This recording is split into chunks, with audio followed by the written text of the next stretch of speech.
Morning peeps, good morning everyone. How's everyone doing? Hopefully you guys are all doing well. Don't forget, if you're new to the channel, like, share, subscribe. This is day 2 for me in Saudi Arabia. Got here late Sunday evening, but by the time you collect your bags, made our way to the hotel, etc., it was very much early Monday morning. Yesterday was a full day of interviews. I spoke to quite a lot of fighters, including the main eventers, Artur Beterbiev and Dimitri Bivol. Both seemed relaxed, both seemed super confident. Both were like repeating the same notion that they weren't at their best in the first fight and that they're going to be at their best this fight. I thought the first fight was incredible. I thought both looked incredible. So I have no idea what to expect come Saturday. Yesterday was like a very long day for the fighters. It's a long day, it really is. You know, it isn't just that they speak to us, the Zone. They speak to Sky, they speak to TNT, they speak to a lot of the Saudi Arabian outlets now. The written press are here, and then they catch up with a few of the YouTube outlets. So it's a lot.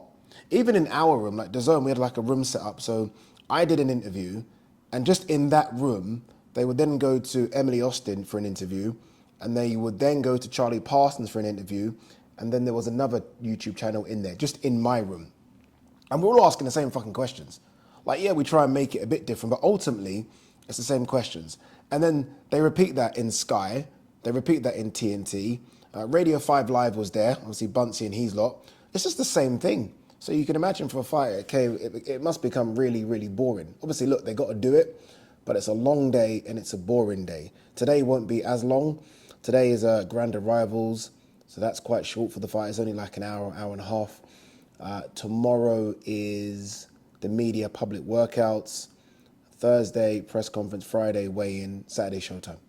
Saturday, showtime. And honestly, I know you've heard it a lot, and I'm going to keep repeating it until we get to Saturday. It's the greatest fight card we've ever seen. It really is. Greatest fight card we've ever seen. Like, top to bottom, it's close fights. Apart from Floyd and Shakur Stevenson, like, all of them, good luck picking a winner. Like, good luck. It's so hard to confidently pick a win in any of these fights. Again, apart from Shakur Stevenson versus Floyd Schofield. And even that, look, Shakur will win, I think, but seeing Floyd yesterday, I couldn't believe the size of him. Honestly, I saw his dad, and I was like, okay, where's Floyd? Saw the guy behind him, I was like, that can't be Floyd. He's about, I'd say about 5'9", 5'10", and he's very thick. Like, very slim waist, but very thick, very muscular. So he's gonna bring it. He's young, he's hungry, he's got punch power, more punch power than Shakur Stevenson, but obviously skills pay the bills, and I think Shakur will get it done. But look, we'll do a proper prediction video for that. I do want to talk about 2 of the fights on this card. We're going to do it like that. So there's no point me doing a full prediction video for the whole fucking card. It will take about an hour. So on this video, I do want to talk about Callum Smith, BUATSI, and ZHILEI ZHANG, Cabriel. There are your 2 opening fights. There are, in fact, that's not true. There are 2, I think, 6-rounders. So Ziad Al-Mayouth, who's trained by Buddy McGirt, he will, I think, open the show. And Muhammad Alakal, who Joe Gallagher looks after. I don't know if Joe's going to be here. Obviously, we got the bad news about Joe last week, but Paul Smith's here. Paul Smith will look after him. So I think those 2 open the official fight card, but the main portion of the fight card, I think we kick off with Joshua BUATSI versus Callum Smith, which is wild. Honestly, the fact that that's kicking off for show, I mean, that does, I think, the M&S Bank Arena in Liverpool. I think all of these potentially headline in small to big arenas. Maybe one of these could even do a stadium. Maybe. That's how big this fight card is. Apologies, me and G-Man obviously did our preview video, and I don't know how, but we left out Virgil Ortiz, Israel Madrimov, which is crazy. And it's even crazier because that's my fight of the night. That's my pick for fight of the night, and we left it out. So I do apologize. If you haven't watched it, please go and watch it. Again, I need all the support I can get for that show. I really want it to be something. We are going to try and do shows every single week. So yeah, if you haven't watched it, go and watch it, like it, share, leave a comment. I do respond to every single comment, or at least I try. So yeah, get going and watch that. Not yet, watch this first. All right, let's talk Joshua BUATSI versus Callum Smith. This is, I think, a 60-40 fight for BUATSI. Like, if you're doing it sort of odd-wise, I think BUATSI is the favourite in this one. Just because I have to be honest with you, up until 3, 4 months ago, I thought Callum Smith had retired. Honestly, I thought after the Artur Beterbiev fight, we didn't really hear much. And I thought, okay, that's that. I thought, this guy's had a really good career, I think, solid career. Ring Magazine ranked #1 at 168 pounds. So world champion there. Remember, beat up George Groves in the World Boxing Super Series final. And then challenged Artur Beterbiev. No shame, right? Considering what Beterbiev's done to everyone, no shame in losing in Canada. So I thought, okay, you've been a world champion at 168. You challenged for about 175. Didn't quite work out. And that's it. We didn't hear anything from him. Then all of a sudden, he appears on this Matchroom card, and not even in the main portion of the card, he appears in the Before the Bell section, which is usually reserved for fighters with single-digit records that are just fighting journeymen. But Callum Smith appears on that, gets the W, and then it's announced that he's fighting Joshua BUATSI. So it's kind of come from nowhere. Don't get me wrong, I love the fight. I would have loved the fight a couple of years ago, but I'm not mad at it now. BUATSI, you guys know how I feel about BUATSI. I feel like, and I know BUATSI doesn't like me saying this, but I feel like BUATSI should have already had a world title crack. Like, I feel like it's been quite slow, the momentum with BUATSI. That being said, I think BUATSI is a fantastic fighter. I really do. He's almost a bit of a throwback. This is a guy that goes into camp and just presses pause and you don't hear from him, comes out of camp, has the biggest beard, does the weigh-in, shaves the beard off, ready for war. And look, we've seen him in domestic fights of recent. Craig Richards, Dan Aziz, Willie Hutchinson. He's got the W in all of those. And I think he's looked good in all of those as well. I think Willie pushed him a bit more than I expected. Like, Willie caught him a few times. And that is my concern, because I do look at Callum Smith and I think he can crack a lot harder than Willie Hutchinson. I think Callum Smith's a better boxer than Willie Hutchinson. He's bigger than Willie Hutchinson, more rangier. So I am slightly concerned for BUATSI, but I do wonder what's the want for Callum Smith? Again, you've been to the mountaintop already. You've been a world champion. You were a ring champion. You fought Beterbiev. You kind of done it all already. Well, BUATSI is still wanting to get there. So I almost feel like desire and hunger might be the key here. I think, skill for skill, they're not too far apart. But I do wonder about Callum Smith's desire. I just feel like maybe he was retired, who knows? And he just was offered this. And we know the kind of money Riyadh season's paying, you just don't turn it down. And he got that little warm-up fight in, it's like, okay, fuck it, let's do it. Let's see what we've got left. Whereas BUATSI's going like this right now. And I almost feel like Callum Smith might have plateaued, I think. So I'm going to swing BUATSI just. I think it's going to be a tough fight.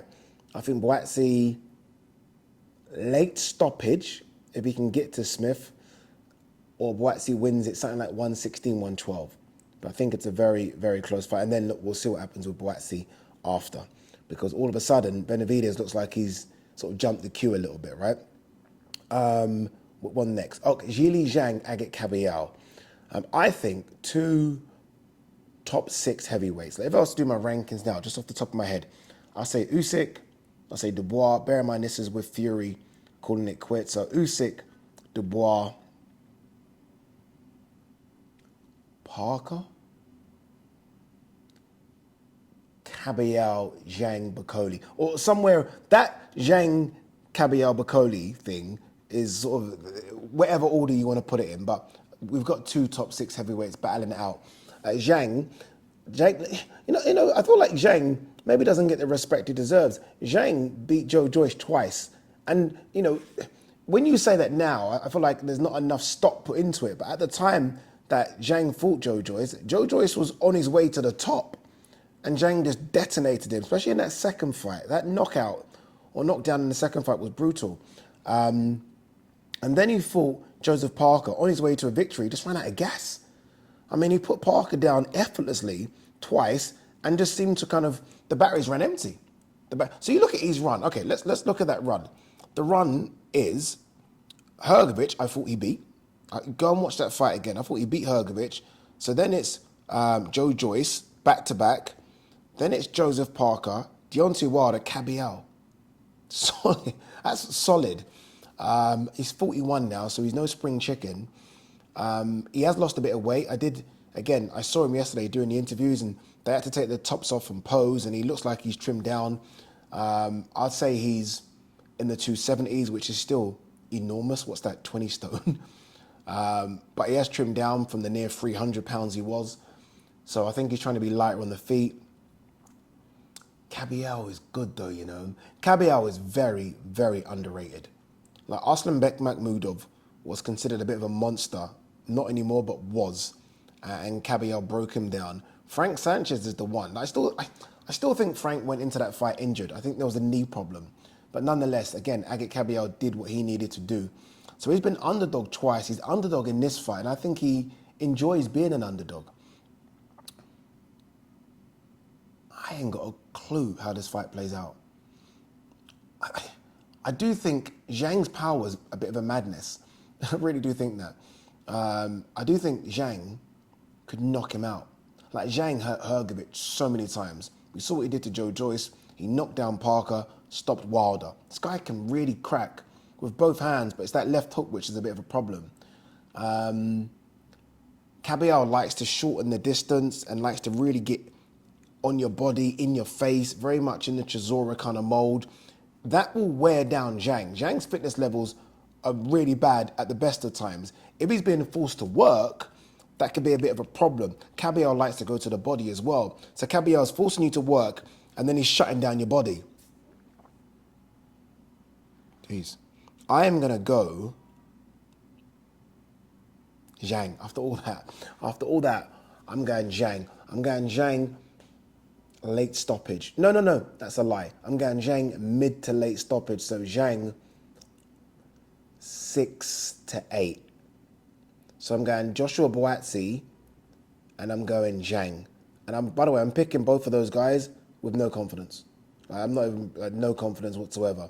So yeah, those are my first two. We'll do, so on the video tomorrow, we're going to do Ortiz Majimov, which, good luck picking that. And Shakur Stevenson, Flo Schofield, which should be a bit easier. And then the next day, we'll do the other stuff. We'll do Dubois Parker, Hamza Shiraz, Adames, and then we'll do a special video on Artur Beterbiev, Dimitri Bivol. Hopefully, I've got someone in the room with me to discuss Beterbiev and Bivol, and it's not just myself. All right, let's have a look and see if there's anything to talk about before we wrap up. Do Tank have the balls to fight me? Keyshawn Davis. Yeah, Keyshawn was on the Ariel Helwani show. Good interview. If you've not watched it, go and watch it. And he was basically questioning whether Tank does have the balls to fight him. And the answer is, I don't know.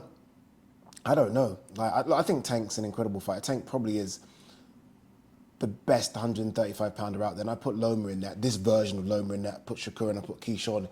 But I saw an interview of Tank the other day, and he was speaking about the fear of getting embarrassed.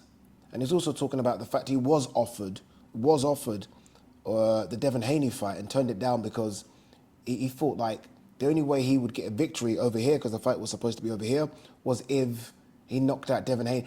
Basically, what I'm getting at is that I almost feel like he's questioning himself a bit too much.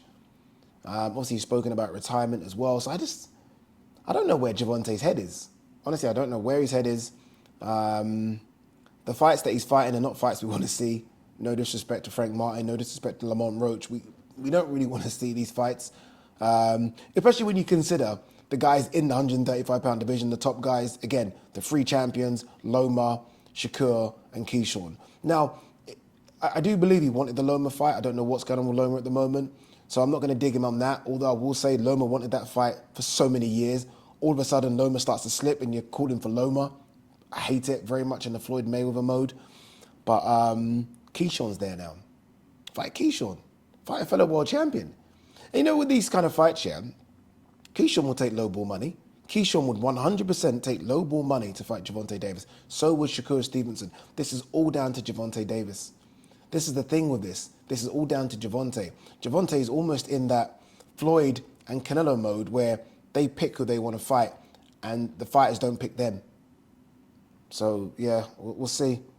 We'll see how it plays out. I have no idea.